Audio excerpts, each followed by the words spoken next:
Hi, and welcome to The Carpenter and His Cat. I'm Anthony the Carpenter, and this is Robinson, obviously the cat. So today I'm going to talk a little bit about veneering and how it comes about. So as you can see, this veneer is just basically a very, very thin coat of timber, a slice of timber, and it's used to go on top of the surface of less value, or for other reasons it can't see this, you don't see the structure beneath it.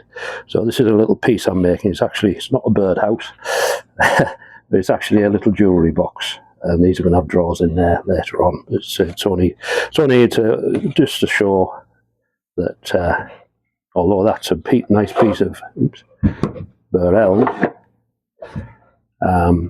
beneath it's just MDF. So it just shows you what you can do. So veneer became popular in this country, in the United Kingdom, from about the time of the restoration of Charles II. So it's about 1660.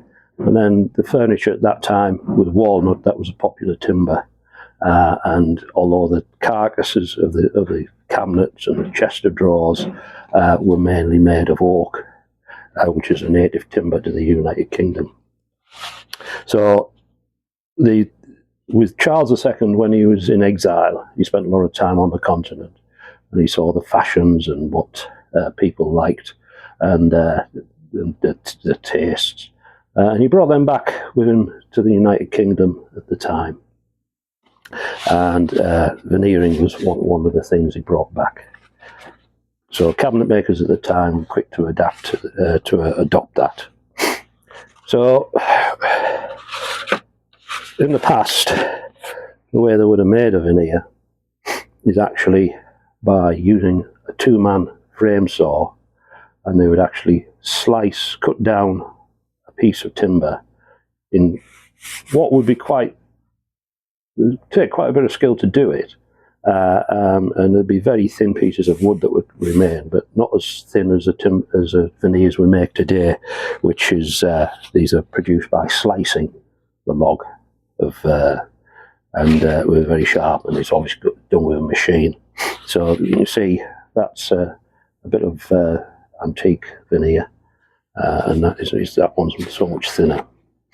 Now, with furniture restoration, if you have a piece that you're working on and the veneer is damaged and you need to remove it and replace it, you never throw what you can salvage away, because you can see there, although it's looking a bit grimy, but it is actually a sort of polished surface that you may be able to match in the future repair on a piece. So you keep these if you can. And I've got veneers going back 25 years in tins. I keep them in little sort of biscuit tins.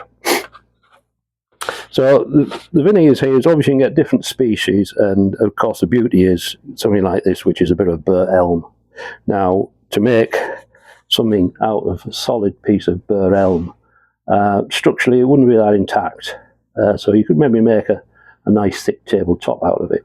But if you wanted to make something delicate like this, you would really need to use it in the veneer form.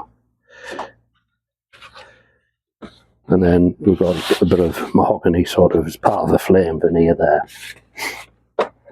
And there's a bit of ash. So you will find that like a lot of modern furniture, IKEA furniture and that type of thing, it's all made of a sort of a particle board beneath and sort of a veneer on top of it, which is no bad thing for what it is, because the beauty of this is that if you've got a particle board, very unlikely to move. So it'll sort of keep its shape for many years.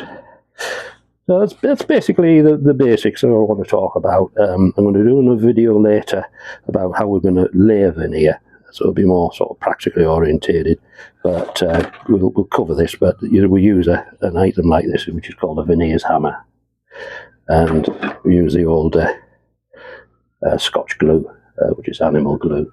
Which, again, I'm going to do another video on this, just how to prepare Scotch glue a little bit later. Okay, well, I think Robinson's here. So Robinson would like to say thank you for watching our video, and if you enjoyed it, press like, and if you'd like to watch more, press subscribe. So thanks again. So it's goodbye from Robinson, the cat. It's goodbye from me, Anthony. And it's together we are the carpenter and his cat.